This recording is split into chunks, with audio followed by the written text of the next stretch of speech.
What do we got now? Patchwork.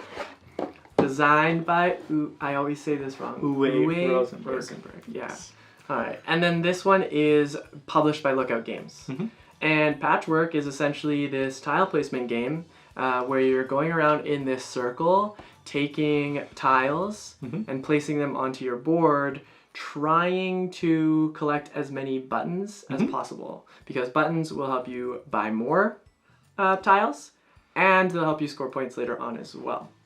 And essentially what you'll do is each tile has a number that you'll move forward and a number that you'll have to spend for buttons to grab the tile. They will obviously end up scoring you more points, but you just want to kind of collect the most efficient tiles to build yourself this little engine that generates a bunch of buttons for you. And I like, it sounds funny to say, but that's really what it is. I love that. And I love that they have like different versions too. For Halloween, it's eyeballs that you're trying to collect, and it's like, it's really cool because there's variants of this game, and I love that. Yes. Patchwork has a huge place in my heart because it just embodies the coziness of a game, but it's still competitive, but not competitive enough where it's like, no, this one tile is all I needed, which may happen, but it doesn't feel like as cutthroat as some of the other two-player games. And I think here you're just trying to build that full quilt, and when you fill that 9x9 grid, very satisfying. It is the most satisfying feeling in the world, and it's something that you almost personally strive for each and every single time. So absolutely adored this game. I think it also introduces so many mechanics of like the last player is the one to go, who is most behind, the way that you draft, the way that you polyomino place, like it play some Patchwork and then jump into Feast of Odin. I mean, you could, yes, to Ilya's point, this one brings up a good thing with a lot of two-player games have this tendency to like play the opponent, and I think that's like that makes sense. Patchwork doesn't feel like that so much, and I definitely appreciate that difference when we're considering all these other two-player games that we've been playing. I guess I can just like kind of play and do my thing. Whereas the other games, I tend to have to worry about what other people are, or what my partner ends up doing against me, because I need to make sure I capitalize on his mistakes. Just hit Glasgow. Yeah. This dude was looking at me funny. And that is Patchwork. Well, speaking about playing your opponent, I am going to choose Kahuna. Kahuna. Yeah, this was So it's designed by Gunther Cornet and is published by Thames and Cosmos. In this game, you are trying to control islands. And you're doing this by playing cards to get bridges, or playing more cards to get rid of bridges. Now, if you have the majority of bridges to an island, you control it. So if there's like 3, for example, bridges that you can't control and you control 2, you automatically get a control. Now, the way the game is played is it's played in 3 different rounds. And at the end of, there's 2 interim scoring. So after the first round, whoever has more islands gets 1 point. After the second round, whoever has more islands gets 2 points. And what's really neat is after the third round, their final scoring is the difference between how many islands. So if Tyler controls, say, 6 islands and I control 5, then he gets 1 point. So the scoring in this game is going to be like 3-1 or 3-2. It's going to be very small typically. Or you can just not win the first and second round and then come back like immensely in the last round. Yeah. And what's really cool too is once you lose control of an island, or no, I guess not cool, is if you lose control of an island, you actually get rid of all your bridges. And that can cascade because it's interconnected into other islands. So it's a very clever way of kind of route building and kind of the domino effect of your opponent maybe ruining your empire. Yeah, I haven't really figured this one out yet, I think. I think that there is actually quite a bit of strategy in this game that, I just haven't got to yet. I think it's heavily involved with the way you take your cards and the way you use your cards and the way you optimize that. So I appreciate that. But it also doesn't take very long. So it's got this like beefiness to it as a game. but also it just doesn't take very long.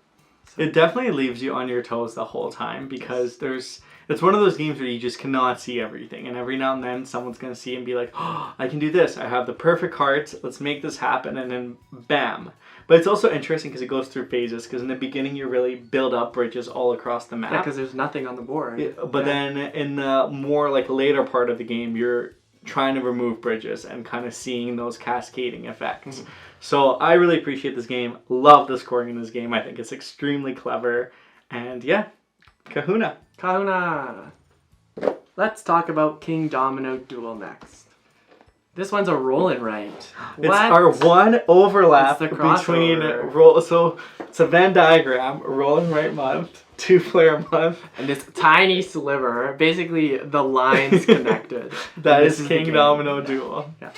So Kingdomino Duel. For any of you who have played Kingdomino before, this has kind of got that like very similar vibe to it. But all you're doing is you're rolling these dice, and then you're drawing the dice that come up, or you're drafting the dice, sorry. Drafting the dice that come up, and then drawing them onto your board in a way that makes them connect so you can score the most points for them. And you're just duking it out against your opponent to see what ends up happening. I believe the draft is like there's 5 and then it's 4. 4. There's 1, 2, 1. Yeah, that's what that's what I mean. It's like it goes like 1 draft, or I'll take 1 and then you take 2, I take the other. Yeah, yeah. And that's essentially the game. And then you just pass it back and forth. That's it. It's the same scoring as Kingdomino Duel because some of the dice will have little X's. Exactly. So those will be like crowns, but it's shields this time. Yeah. And I'm gonna say this. I think I almost prefer this more than the Kingdomino games. Because I think it's there's like a lot of variability. There's some of the special like abilities you can have as well. It's very streamlined. It's very simple, but it's very tense too. And I like the dice drafting. It always makes me very happy. Yeah, this one is also explained on the back of the box. Back of the box, thumbs up. Thumbs up. But I just really like this game. I like Kingdomino to begin with. I love roll and writes, as many of you are aware. So this kind of checks our box. And then, of course, it's like super portable. It only needs 2 of us. And as all of these games. Yeah, exactly. But this one, again, I guess it kind of comes back to like what Patchwork is doing, is it doesn't make it feel like so mind gamey. Yeah. Where this one is just like we play the game and do our thing, and you know. I don't know, because sometimes I don't because I see you building that shield over there. Yeah, that's I'm not going to give you the little extras because I build your empire. That's more like hate drafting than no, because I could use it as well. Hate drafting. And this one is designed by Bruno Cathala and Ludovic Mablanc. And published by Blue Orange Games. Yay. Woo. So the one I want to talk about today is Aqualin. Well, I guess I'm going to talk all about a lot of games. This is the next one I want to talk about today. Yes. We actually just did a playthrough for this one, did a bit of an overview here. But basically in this game, it's a tile placement game where you're either the sea creatures or colors. And the way it's played is you move a tile on the board and then place one of the 6 tiles that are available to you onto the board following. And you're trying to create clumps of your category. So either sea creatures or colors by the end of the game. It is another, I think, one of my favorite 2-player games. I have a lot of love for this game. We'll see when it comes to his top 10 list. That's true. But you know what? I'm going to say I would be very surprised if this one doesn't make my top 10. Yeah. So I think it's just so clever. It's so easy. The tiles feel so good. The art on the tiles is so good. It's very tense. It's exactly what I want to see in a 2-player game when I think of a 2-player game. And that is Aqualin. Schooler gets schooled, baby. I really like this game too. The moving of the tiles, fantastic, because you can you don't have to shove them all the way down through their path. You can move them just like one slot. The way that you can kind of manipulate that board into even forcing your opponent to do specific things or forcing them not to do those things maybe. That could be a lot of fun. I think this game, it's just it's super easy to teach. It's pretty interactive when it comes to player interaction, and then it's also got a lot of surprising strategy behind it where never a dull moment. Yeah, exactly. Every tile placement or movement matters. Beautifully themed, beautiful, wonderful, love it. Ilya obviously loves it. Aqualin. All right, let's get this guy stopping and staring at me finally. Okay. And talk about Glasgow. You see this fellow? He was just like staring eyeing me. Yep. So this one is designed by Mandela Fernandez Grandin, and it's published by Lookout Games. And essentially in this game is you and your opponent are collectively building this 5x4 grid. And you're doing this by going around this circle, moving your pawn, collecting resources, and visiting what are called architects. These architects will provide you different building types, and you'll be able to grab them, place them into the grid that you're trying to make, and score yourself points through various different ways through those architect buildings. I think that's like that's a good explanation. I really like this one. It's super fast. It's pretty straightforward. The scoring conditions make sense. Feel good when you can get them. Feel bad when you are like one tile short.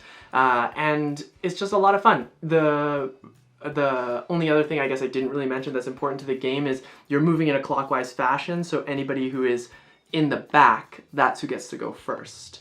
So you get this like cyclical rotation thing, and it's like Patchwork. Not normal turn order, and I appreciate that in games sometimes. Yeah, I like this because it's a short city builder essentially. Because you're just building, I think, the city of Glasgow, and it's cool because the way that you place tiles too, you can place factories, and if anyone places in that row or column, they produce or give you an action to take. The tiles, the rondelle that you're building is always changing from game to game because based on setup, it's random. There's 2 that get left out, so each game looks a little bit different.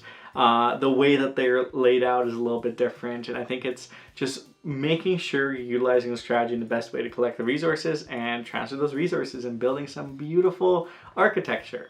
So I appreciate this game. There's a lot of layers to it, but it's very streamlined once you get playing it, and it's another one I will play again and again.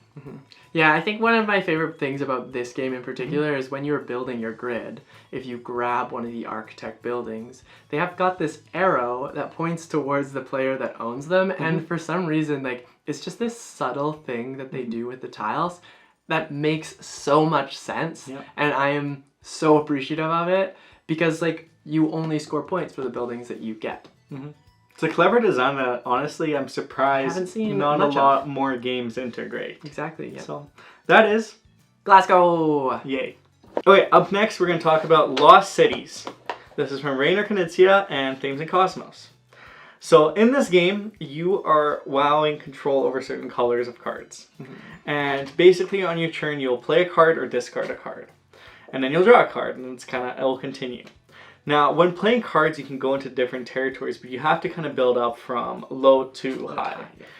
You also could play a multiplier before to multiply that category. And at the end of the game, essentially, you want to have more than 20 points there, because whatever you have more than 20 is how many points you'll score. And if you have multipliers, they'll multiply the overall score. Yeah, you take the difference first and then you multiply. So that makes it really neat. I really appreciate this game because I think the tension is I'm potentially waiting for a card, but Tyler has it in his hand. I'm holding on to it. And I don't know that. And that's kind of the secret element of it. Because you can choose to, when you discard cards, you can pick those up as well and kind of continue that on. And you don't have to go for all the categories too. You shouldn't. Don't do that. Don't go for all the cards. Because then you're not going to win all of them. So you have to strategically know like when to start. And sometimes in the later game, you're like, I'm going to rush and try to start this because I think I can do it. Because I have the higher cards in my hand. So there's it's a very fun like card playing game. Yeah. If I remember correctly, if you don't even start in a column, you end up not scoring. It's good. Just ignored. And getting 0 points in a column is actually better really than good. Getting minus 20 or minus 40. Yeah, so you gotta keep an eye on that. I'm okay about this game. Yeah, I think you didn't have the best first experience with this one. Well, I think it was a rule thing that I didn't. That wasn't quite clear when we first started playing it. But there's like a wager portion, obviously, like Ilya was talking about, and then there's like luck at the draw for this one, and I think that is really. I think that becomes my issue with the game. I understand that a lot of games should have some kind of randomness and there is an element of luck to it, but if Ilya luckily draws the card that I'm looking for and he knows I'm looking for it, then that's the game. Like, he holds on to that for the whole game, and then I'm not saying that's the end all be all of it, but it feels pretty bad because you have to play consecutive order. Well, you have to play not consecutive, you don't have but to play, increasing. you just have to increase. So you have to choose at one point to skip, like, and go to the next card potentially. Yeah. But then you can't play that lower number, and you potentially lose out on a lot of points. So. And that's almost the tug and pull of the game too, because as soon as that player plays a higher, then you discard the card and kind of clear your space. Bad. I really like this game because I think it's one of those games that you can just. It's a very casual game. Like, you can just drink coffee and play this and kind of go back and forth. And, it just feels nice. You're playing cards, try to make things happen. This game can be quite brutal, quite honestly. And maybe if, like, you're a super take that person, like, subtle take that, then play this game. Because you'll love it. I think it's very casual. it describes it here that there's a lot of card tactics, and that's correct. The game is mostly card tactics. Yeah.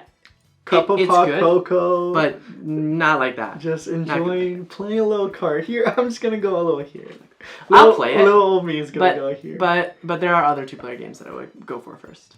And I like the roll and write. The roll and write is really good in Lost Cities, actually. That is a very good game. Yeah. Just like Lost Cities. Up next we have... Watergate! I feel like you should talk about this one because you're better at this than I am. I can explain it. So this is another one of those classic, very talked about 2-player games. Yep. I think this is one of the top 2-player games, and rightfully so. There's basically in Watergate you'll take the role of Nixon administration or reporters. I think the Washington Post specifically. And what you're doing is you're either trying to finish your term or you're trying to uncover the Watergate scandal by finding 2 informants. Informants. 2 like direct informants. So it's a tug and pull game where you're playing cards and then pushing evidence pieces and then the initiative and the momentum marker. Now, if you push the initiative momentum, you'll get to go first, and going first, you get more cards, so that's an advantage. And the momentum, as Nixon, you get enough, you win. So you kind of want to get those momentum. Then the pieces of evidence, I think evidence pieces, they're on the black side, but basically who wins those, you're working on the grid to connect 2 informants or block, as Nixon, the pathways to informants from the other player. Your cards will also have either actions or the movement of both of these things, so you have to kind of decide what you want to do. Yeah. And overall, it's a very tense tug and pull game in which there's a lot of historical significance and education as well. This game is fantastic. I love it. It is exactly like you are fighting each other. Really, that's what you're doing. You're playing the player. Nixon's trying to stall, and the reporters are just trying to get it out, figure it out as fast as they possibly can. And I think it's very well done. It captures it a lot, and obviously with the theme, I think that's where it really shines as well, because this is factual. Yeah, Matthias Kramer and Capstone Games did a wonderful job with this game. I think what I'll say is it's just extremely elegant. Yeah. Everything about this game is so well thought out. It's so thematic, and it's one of those games that you can play again and again and again. You can. It's also very balanced, although there are different purposes, different factions. Yeah. I know some people Nixon always wins. You can get some lucky draws. Yeah. That's for sure. But that's part of the game. And both characters have cards that are strong. Yeah. And once you know each of the decks, you can play each other really strategically and win both times. If you're on that kind of skill level. Yeah. And sometimes it is just it just ends up being that learning curve, getting over figuring out how to play all the each of the characters. Yeah. Very good game. Watergate! I will do Codenames Duet. Oh, I was just going to move it so it was up here. So this one's designed by Vlada Shvatil and Scott Eaton, and it's published by Czech Games Edition. So if you've heard of the infamous Codenames, which is... What's that? Codenames is a phenomenon across the world that has won so many hearts. This basically condenses the game in 2 players. There's slight differences, but I love the elevation in this game and the thematic element. What you're trying to do is you and your opponent each have a card that has different face. You and your partner, not opponent. You and your partner, you're working together. And there's a 5x5 grid of words. And you're trying to get your opponent to guess where the agents are. And they're trying to do the same. Partner. But... You're right. Each of your each of your cards also has 3 assassins that you're trying to avoid. And the way that you play is you give one word clue that associates to multiple words, and you say how many. So in the back of the box it says teeth 3, for example. And then your partner tries to connect those 3. And it's a phenomenal game in itself on the base version, and this game just elevates it, kind of having a dual player where you're always not only the clue giver, but you're the guesser as well, and it alternates turn to turn. But also introduces a campaign mode, so you can travel across the world where you have different amount of turns to win the game, different amount of mistakes you're able to make, but overall you have to get 15, and it's always tight, it's always exciting, and I really appreciate Codenames Duet. Yeah, this one's a lot of fun. I'm sure there's a way that you could play it with more people. You can play as a team. Almost, yeah, you like just 2 play as a and 2, team. yeah. But I don't know. It feels really good at 2. I think like I remember playing Codenames a lot in university, and it would get a little hectic when there was like too many people. But I think that was because we were playing over suggested player count, and for reasons we just have people like debating back and forth. But Codenames Duet, you settle that down to just the two of us, and it gets really, really clean, crisp, and actually really a lot of fun. Because you get to not only be the guesser, but you get to be the clue giver as well. I think that's why I really like it, because I love being the clue giver. And in a game, you don't always get to be the clue giver. Exactly. Where here, you're always the clue giver. Yeah. So that's really cool, because you're balancing both. Yes, exactly. Yep. So that is Codenames Duet. So up next, let's talk about Riftforce. Hooray, Riftforce. Do you want to do this one? Yeah, this one's published by One More Time Games. I always skip And Capstone Games more. too. And Capstone Games. And then it's designed, who's it designed by, I believe, again? It says right here, Carlo Bortolini. Yeah. Yeah. And this one's basically just a duel against each other, trying to claim power over the Riftforce. And the cool thing with this one is like what you'll end up doing is you'll pick different combinations of your characters, and I believe there's 10 factions you can pick from. There's and you 10 pick factions. 4. Yeah. And then so you end up like drafting between each other, what decks you want to play, and all of the different elements will provide different kind of abilities for you to use. And the neat thing about this is there's so many different combinations that you can kind of like put together while you're playing this game that it just ends up being like this really tight race in most cases where you're trying to like duke it out through this control of area via the cards that you're playing in those areas. And yeah, it's just it's just a blast to play. I think like every time I've played this, it's been like a super tight race. You never really know who's gonna win. It comes down to the last kind of play, and I really like those types of games. We actually have a playthrough for this game. Yes. And it's fun because each of the factions, like you said, have a different ability. So that really allows you to kind of mix and match and see like how can I gain the most Riftforce? How can I gain the most control? And the more it's another one of those games that the more that you play, the more that you're aware of like, oh, that it's because it's asymmetrical in a sense. Yeah. So then you know what the opponent has, you know how you can outsmart them, what strategies you need to use, and it becomes really clever. And there's an expansion coming out that has even more factions, and I'm so excited. Yeah, really fun. Because it's a wonderful game, and I love moving through the Riftforce and winning Half the time. So that's Riftforce. Riftforce. 2 more to go. Let's start with Skulk Hollow. Skulk Hollow. So this one's designed by Keith Mateshka and Eduardo Baraf and I believe one more. Oh yeah. Dustin Faust. Yeah. And it is published by Pencil First Games. And recently Malpeak actually came out or it went to Kickstarter. Yes. It's not fulfilled yet, but it's a very similar type game. You're playing... They're cross-compatible. They are cross-compatible. So you're playing as the Foxen Tribe or the Guardians, and you're basically trying to gain control. And this is simply a card-playing game, so you'll play cards to move across the map, to jump onto the Guardian, to protect yourself as the Guardian, and essentially take the other opponent out. Yes. It's very exciting, it's very asymmetrical, the miniatures in this is stunning, the art in this is stunning, it's a very clever game, and I love the variety in this too, because there's 4 Guardians you can play. They're wooden meeples, right? They are wooden meeples. Yeah, so they do look really cool. And then each of the Guardians have different abilities. As a Foxen Tribe, you're always just trying to protect the village and but it's really cool because the Foxen tribe jumps onto the Guardian, and as they knock out various sections, the Guardian loses certain actions that they can do, which I think is just so clever. It's so thematic, and overall, I really enjoyed this game. Yeah, it's basically just a combat game where it's like one versus many, but the one player is controlling the many, and you're playing as the other player is playing as the Guardian. It's a lot of fun. I think with this one, exactly kind of what I was saying with Riftforce is the games tend to be like super close, down to the last play, and the variety of different Guardians that you can play adds a lot of variability to it. Once you get going with the Foxen tribe, like you really understand how they function, how you should be using them more efficiently, and I really appreciate that. I love that it's going to be cross-compatible because it's such a it's a great experience to kind of elevate to 4 players and having more Guardians, it'll be interesting to play it at 4 players, I think. Yeah. So that is Skulk Hollow. Yay.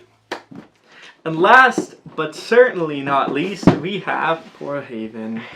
Why Poor Haven? Because it just got left here the whole time. But it got more feature time, you could say. Alright. So this one's designed by Alf Siegert. It's published by Red Raven Games, and it is a stunning, absolutely wonderful game.